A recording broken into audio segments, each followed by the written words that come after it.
행정학의 접근 방법과 주요 행정이론에 대한 세 번째 시간 강의를 진행하겠습니다. 파트 3에서는 크게 세 가지 이론을 살펴보게 되는데요.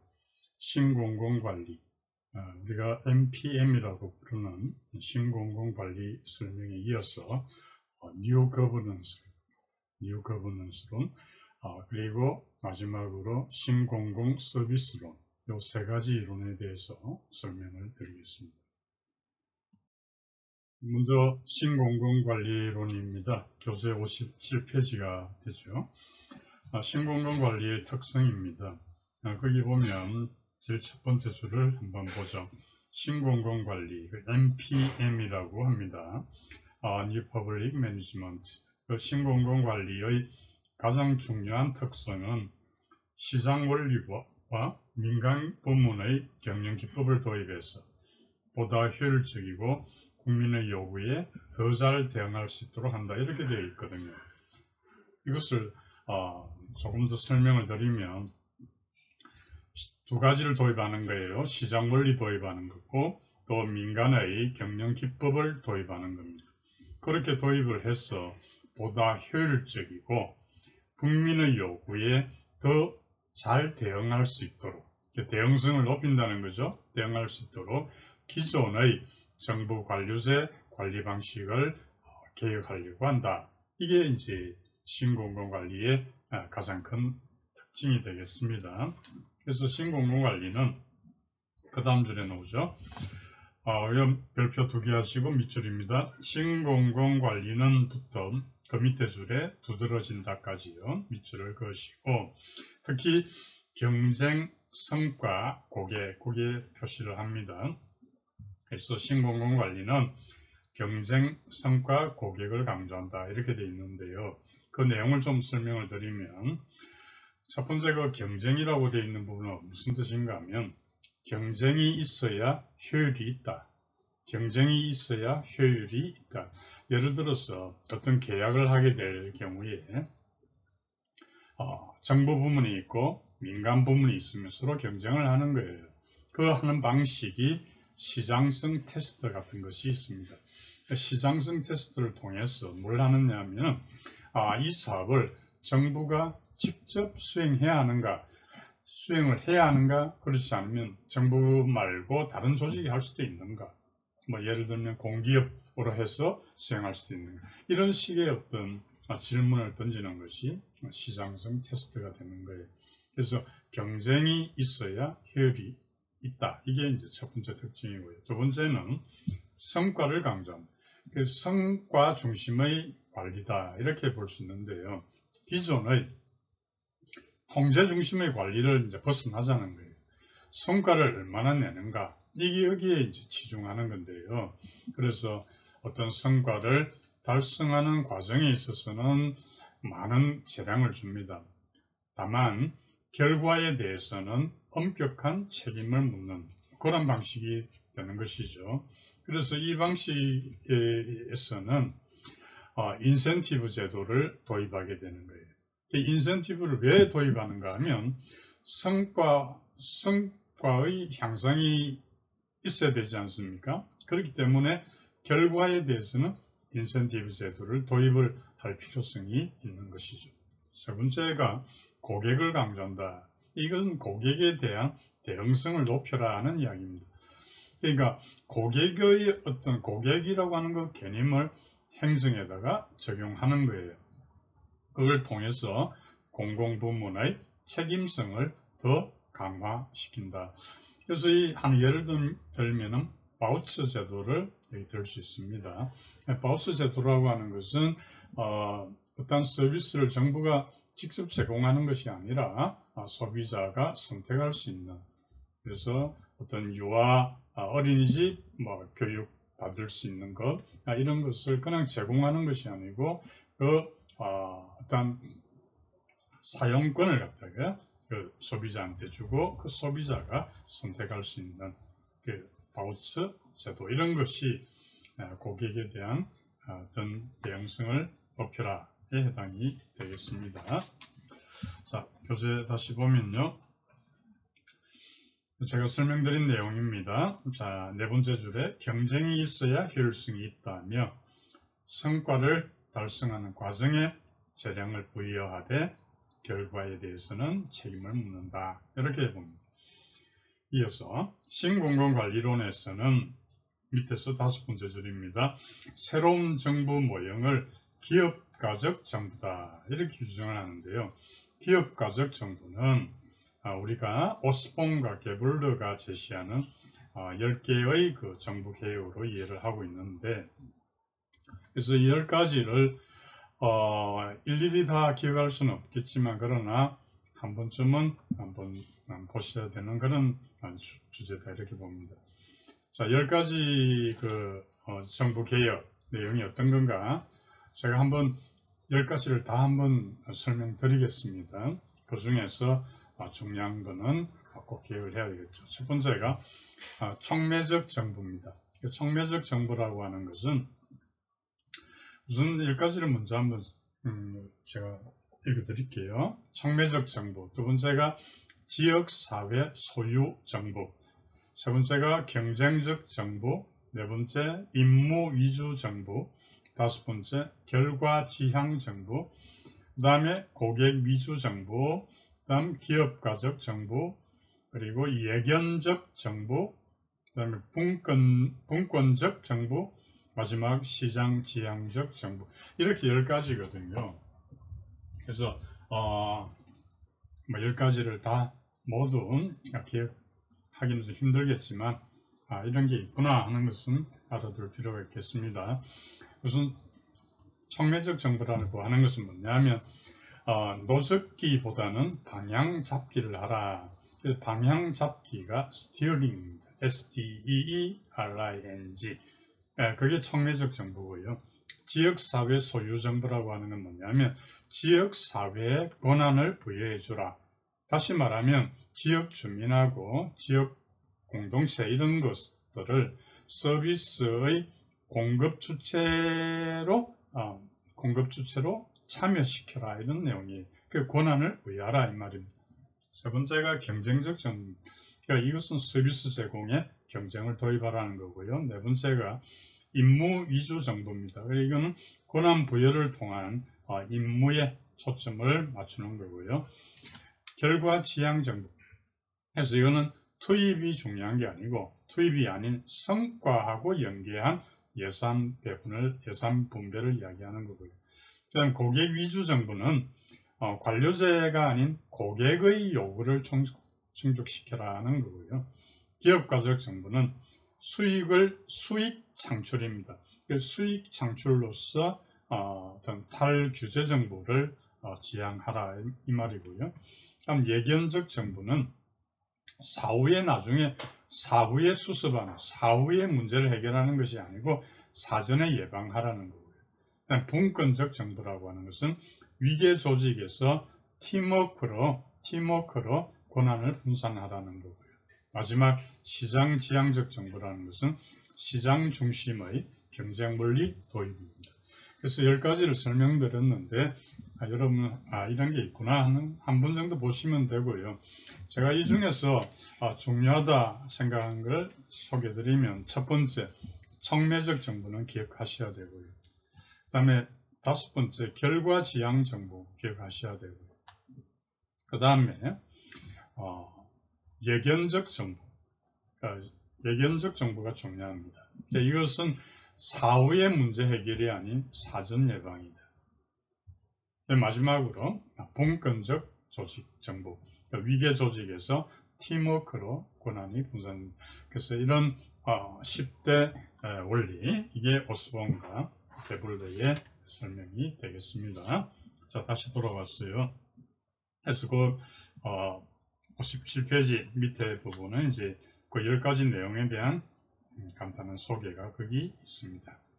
자, 다음 페이지 넘기면 표가 나와 있습니다. 전통적인 그 관료제하고 기업가적 정부를 비교한 표가 있으니까 한번 참고해 보면 되겠습니다. 그 표의 기준의 네 번째 보면 행정을 주도하는 주체가 누구냐. 그래서 전통적인 관료제에서는 관료 중심입니다만 기업가적 정부에서는 고객 중심이다. 이렇게 보시면 되겠습니다. 그 위에 부분은 설명드렸고요. 자, 이번 한계를 했습니다. 한계에 보면 가장 큰 한계는 뭐냐? 기업가적 정부라고 하는 것은 효율성을 강조를 지나치게 강조하죠. 따라서 책임성, 민주주의 책임성이 결여될 수가 있다. 그래서 신공공관리에서는 기업가형 공공 리더를 강조합니다. 공공기업가라고도 해요. 공공기업가라고 하는 것은 그건 기업에 적합한 것이지 행정에 적합한 것은 아니지 않느냐. 그런 지적이 있습니다. 그 다음 줄에 영국 학자 그린우드. 이분의 이야기는 뭐냐면 공공부문하고 개인부문은 차이가 있으니까 공공부문을 마치 개인 부문의 관리 방식으로 할 수 없다. 그런 내용이 되겠고요. 둘째 보면은 이것은 이거는 기업가적 정부에서는 고객을 이렇게 고객 중심이잖아요. 마치 그게 좋게 들리기는 합니다만 그러나 따져보면 그 주체는 바로 우리 시민이지 않습니까? 우리가 주인이지 않습니까?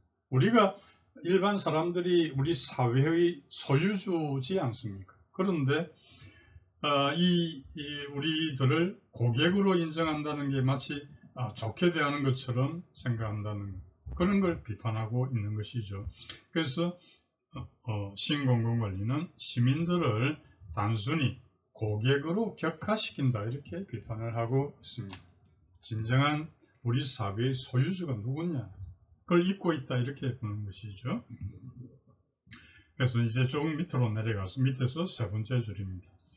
결론적으로 신공공관리는 관료제 패러다임하고 차별화되는 대안을 제시를 해서 그건 긍정적이다 이렇게는 볼 수 있는데요. 다만 효율성만을 지나치게 강조한 그런 점은 비판을 받고 있습니다. 오른쪽으로 보겠습니다.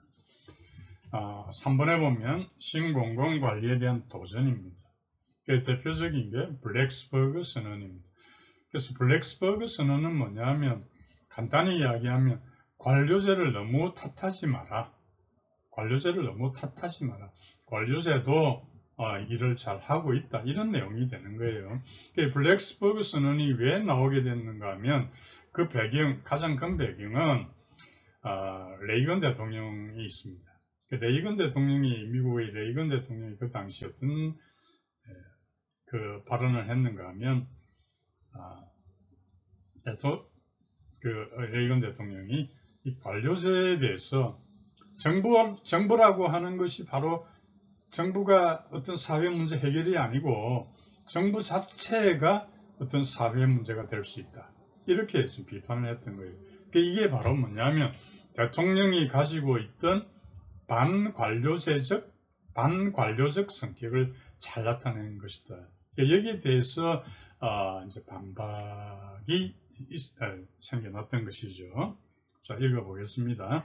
59페이지 위에서 한 6번째 줄 1981년 미국 레이건 대통령은 취임 연설에서 정부는 이제 사회 문제를 해결하는 도구가 아니다. 바로 사회 문제다. 이렇게 함으로써 반관료적 성격을 보였고 공공행정의 위상이 많이 낮아지게 된 그런 상황에서 구셀 교수가 주도한 블랙스버그 선언이 나오게 됩니다. 그 선언의 내용을 보면 첫째, 관료 집단은 전문성도 있고 대표성도 가지고 있다.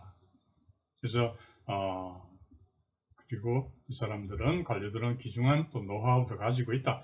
그렇게 보는 것이고요. 둘째 보면은 시장이 만능이 아니다. 그래서 이 신공공관리론에서는 시장을 강조하지 않습니까? 그런데 그렇게 작고 아름다운 정부나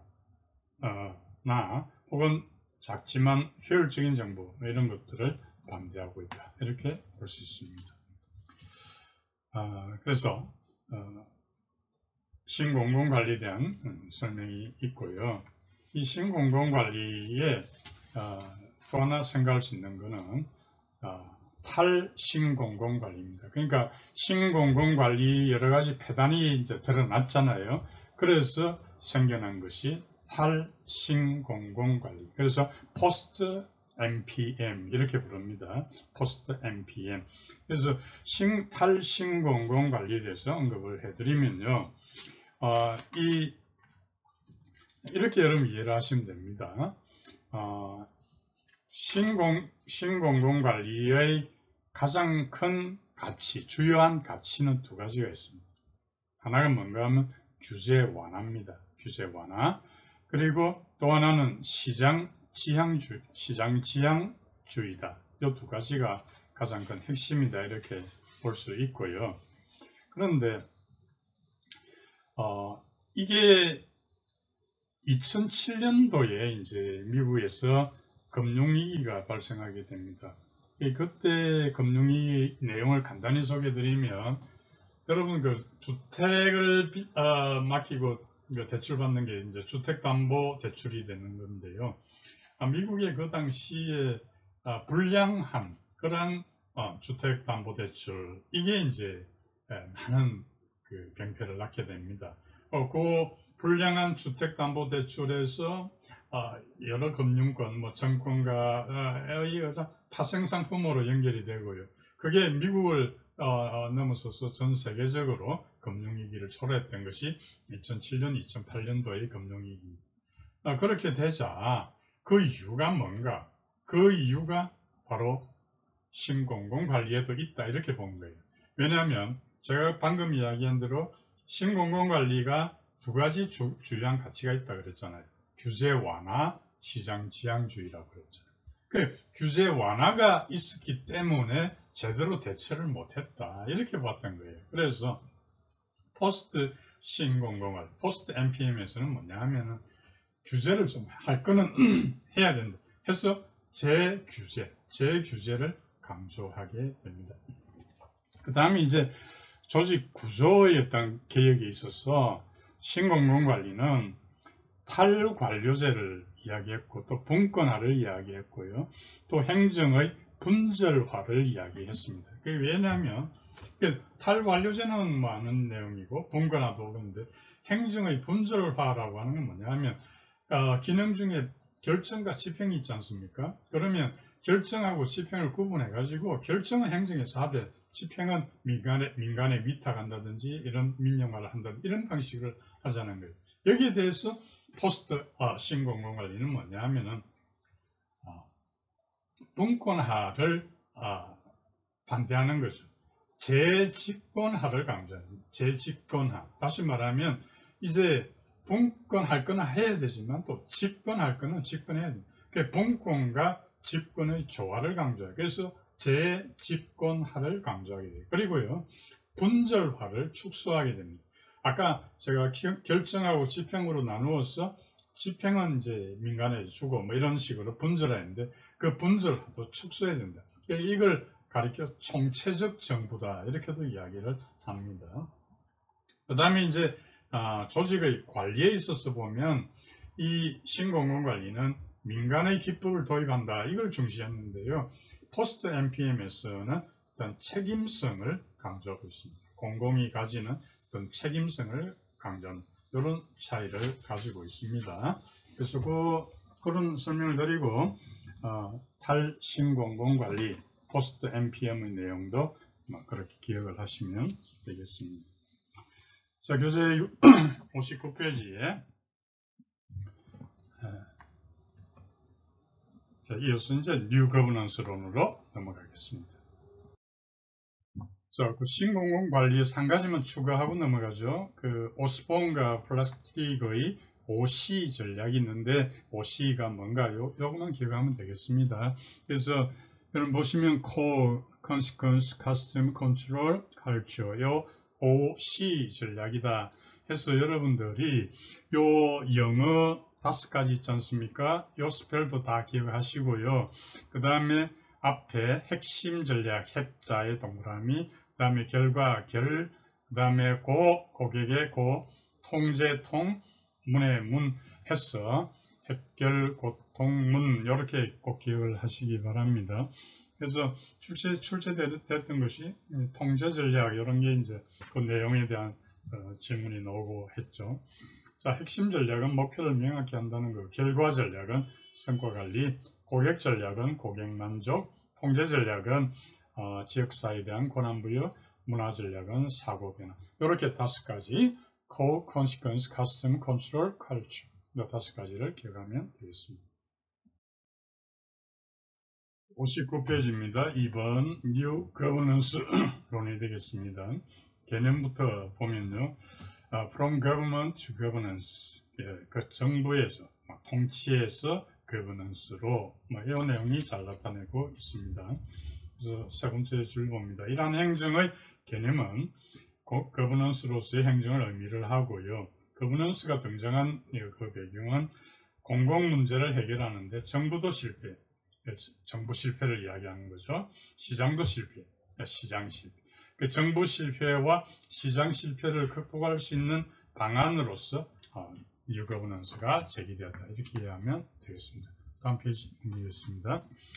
60페이지에 보면 이제는 정부가 일방적으로 주도하는 행정이 아니고 5번째 줄에 이에 따라 정책 네트워크를 통한 새로운 행정의 틀, 바로 그게 거버넌스다. 이렇게 보겠습니다. 그래서 이 60페이지의 두 번째 파라그раф입니다. 거버넌스라는 개념이 등장. 거기에 밑줄 긋고 표시합니다. 네 번째 줄. 거버넌스는 다음에 새로운 대안까지 별표 2개 밑줄 긋습니다. 거버넌스는 전통적 행정국가의 정부 실패와 신공공관리의 시장 실패, 이 2가지입니다. 가능성을 극복하기 위한 새로운 대안인데, 그럼 거버넌스는 주체가 어떻게 되느냐? 3가지입니다. 정부, 전에는 이분법적으로 정부와 시장이 이렇게 했잖아요. 여기에 시민사회가 들어갑니다. 자, 그 다음 줄에 보면 정부, 시민사회, 시장, 상호의존적이고 자율적인 연계를 통한 네트워크이다. 그래서 이렇게 이해하시면 되고요. 이 뉴 거버넌스론에 입각한 정부 개혁 모형의 대표적인 학자가 피터슨인데 그 밑에 부분에 있습니다. 한편 밑에서 네 번째 줄, 피터슨은 전통적 정부 모형에 대비되는 뉴 거버넌스에 기초한 정부 개혁 모형으로 4가지를 제시하고 있다. 위에 화면 보시죠. 4가지 모형입니다. 시장 모형, 참여, 신축, 탈내부 규제 모형. 그래서 이 그림은 이 표는 중요하게 여러분들이 좀 다루어야 하는 그런 주제가 되겠습니다. 자, 그러면 교재 봅니다. 61페이지. 화면하고 책을 또 같이 보셔도 되고요. 여러분 61페이지 말고 다음 페이지 62페이지에 보면 표가, 화면에 있는 표가 거기 나와 있습니다. 같이 보시면 되겠습니다. 자, 1번 시장적 정부 모형입니다. 시장 모형이라고 하죠. 시장 모형은 문제, 여러분이 기억해야 될 게 문제가 뭐냐? 이 모형은 기존 관료제의 문제를 뭐로 보느냐? 독점을 문제다. 그래서 독점, 그 다음에 하이픈 하시고 2가지예요. 구조적 대안인가 관리적 대안인가 이렇게 되는 거예요. 그러니까 3가지를 기억하시면 됩니다. 어떤 모형 하면은 3가지. 자, 시장 모형 그러면 맨 처음 독점, 하이픈, 그 다음에 분권화, 분권화, 그 다음 하이픈, 그 다음에 성과 중심. 이렇게 하면 이해가 명확히 되는 거죠. 시장 모형은 기존 정부의 문제점을 독점으로 봤고요. 구조적 대안은 분권화였고요. 3번째 관리적 대안은 성과급, 성과 중심의 관리. 이렇게 하면 되겠습니다. 마찬가지로 참여 모형을 보죠. 참여 모형은 개청제라는 게 문제다. 기존의 그 관료제에서는. 그렇다면 구조적 대안은 어떻게 하느냐? 수평적 조직으로 바꿔라. 수평적 조직을 평면 조직이라고 하죠. 평면 조직으로 하면은 계층의 어떤 단계가 줄어들지 않습니까? 그 다음에 관리적으로는 어떤 TQM이라든지 이런 참여를 시켜라는 거예요. 참여를 시켜라. 뭐 MBO, 목표 관리라는 게 그렇지 않습니까?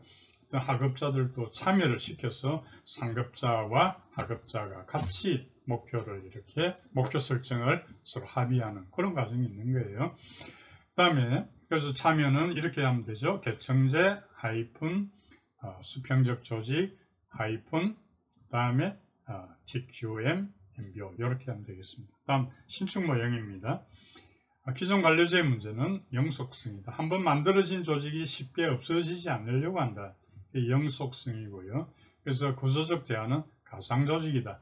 그래서 임시조직 이런 거예요. 만약 지문에 정규 조직을 확대시킨다 이렇게 놓으면 틀린 지문이 되는 거예요. 임시조직이고 유동조직이고 가상조직이 되는 겁니다. 그 다음에 관리적 대안은 가변적 인사관리가 되고 그 다음에 탈내부 규제 모형이라고 하는 기존 정부의 문제는 내부 규제. 이 내부 규제라는 것은 뭐냐면 기존 관리자는 구성원들에 대한 통제가 너무 심하다. 그런 내용이에요. 그래서 이것은 문제로 내부 규제를 받고요. 구조적 대안은 달리 없고 관리적 대안은 관료들에게 재량권을 확대시켜주라. 그런 내용이 되겠습니다. 재량권은 확대가 되죠. 그래서 이 네 가지 모형, 각각의 이런 문제점 대안들에 대해서는 중요하니까요. 그래서 이 피투스의 정부개혁 모형은 별표 3개 하시기 바랍니다. 그래서 각 모형의 내용도 잘 이해하셔야 되고요. 자, 그 다음 62페이지입니다. 이번에 특성입니다. New Governance는 신공공관리와 비슷하죠. 역사적 배경. 그러나 몇 가지 차이가 있다. 첫째, 첫째 전체를 밑줄 긋고 별표 3개 하십니다. 첫째 부분, 신공공관리가 정부 여기서부터 맨 마지막 비교할 수 있다까지 밑줄 긋고 별표 3개. 왜 3개를 왜 하는가 하면 보시죠. 신공공관리는 정부 내부의 관리가 되겠습니다. 내부의 관리입니다. 거기에 비해서 New Governance는 뭐냐면 정부 내부가 아니고요. 외부 주체하고 정부 간의 관계가 됩니다. 외부의 시장, 외부의 시민사회와의 관계가 됩니다. 그러니까 다시 말하면 신공공관리는 차원이 낮다 이 말이에요.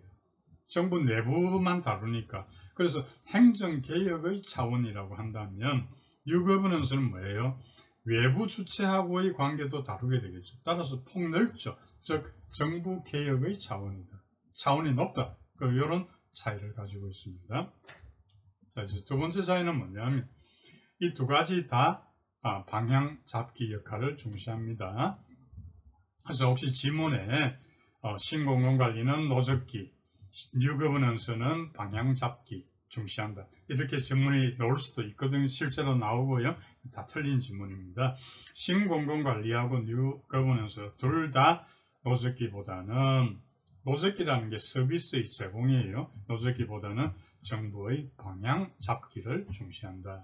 이게 이제 조타수 이런 역할이에요. 이게 이전부터 정부라는 것을 우리가 바다에 떠다니는 배로 많이 비유를 했어요. 그래서 배 안에 보면 조타수가 있지 않습니까? 방향을 잡는 그런 이제 거기에서 나온 게 스티어링이 됩니다.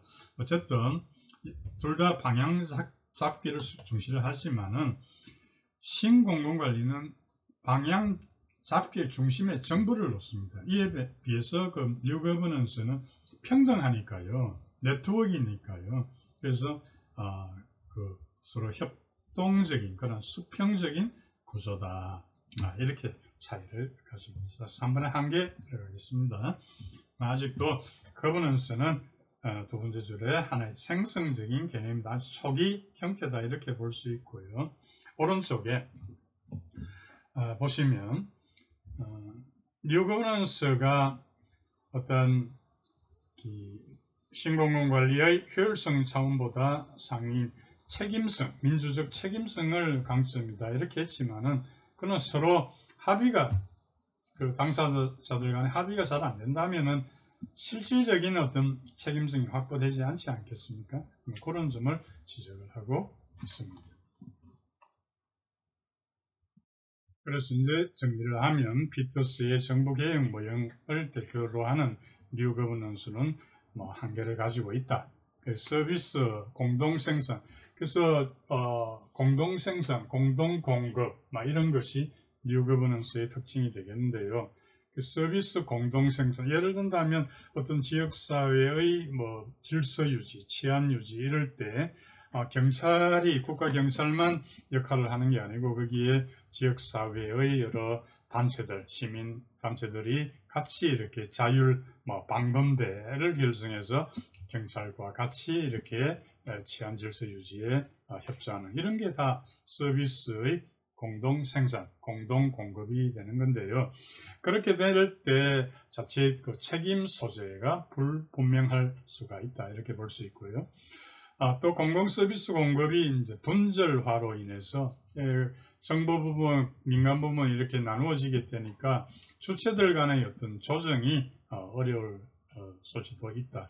이런 한계를 가지고 있습니다. 자, 63페이지에 신공공 서비스 이론에 대해서 살펴봅니다. 교재 자, 1번 의에 보죠. 댄 하트와 댄 하트는 이 두 사람은 부부입니다. 부부고요. 댄 하트와 댄 하트가 논문을 발표했고요. 거기에서 2003년에 저서를 발간하면서 이제 신공공 서비스를 이야기하고 있죠. 핵심은 뭐냐면 5번째 줄입니다. 신공공 관리가 행정의 역할을 아까 제가 이야기했죠. 방향 잡기, 스티어링이라고 했던 데 비해서 신공공 서비스는 동의를 하지 않고요. 조타수 역할에 머물지 말고 직접 서비스를 제공하라. 시민들에게 따뜻한 공공 서비스를 제공하는 게 중요하다. 봉사하는 게 중요하다. 그래서 서빙이 가장 중요한 행정의 역할이다. 이렇게 보는 것입니다. 그래서 그 밑에 표를 봅니다. 신공공관리론하고 신공공 서비스 비교입니다. 관료들의 반응 대상은 신공공관리는 고객이고요. 신공공 서비스는 시민입니다. 제가 아까 그랬죠. 우리 사회의 진정한 소유주는 누군가? 그건 바로 시민들이다. 네, 그런 게 함축되어 있습니다. 정부 역할은 뭐냐? 신공공관리는 방향 잡기지만 신공공 서비스로는 봉사다. 관료들의 동기 유발에 있어서 신공공관리는 기업가 정신이지만 신공공 서비스는 사회에 기여하려고 하는 욕구 이렇게 보는 것입니다. 그래서 맨 밑에 줄 봅니다. 정부로 하여금 기업가를 닮으라며 지나친 능률성 이념을 강조해온 신공공관리 이해되시죠? 능률성을 강조했죠. 거기 다음 페이지입니다. 그런 데 대한 반작용 결과이다 이렇게 봅니다. 정리하면 두 번째 줄에 경영적 방식으로 정부가 운영되어서는 안 되고요.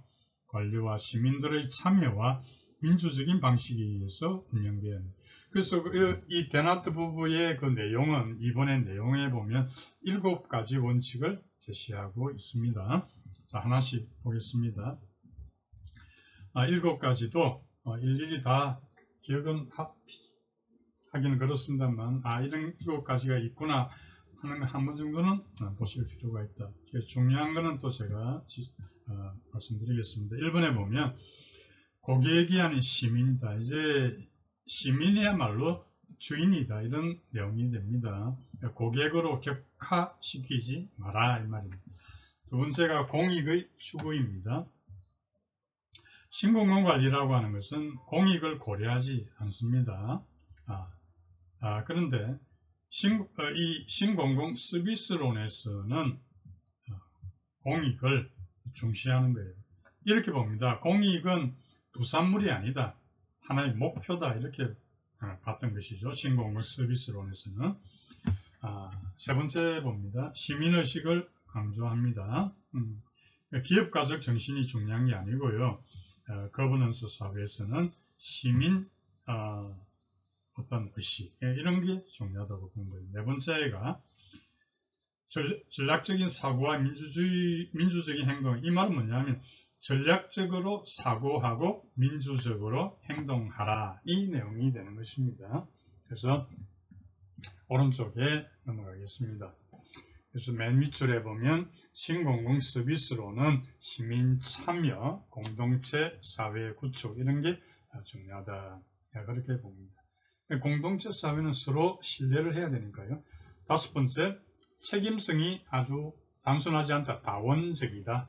그렇게 보는 거고, 여섯 번째가 방향 잡기보다는 봉사. 좋다 쓰면 하지 말고 실제로 봉사하라.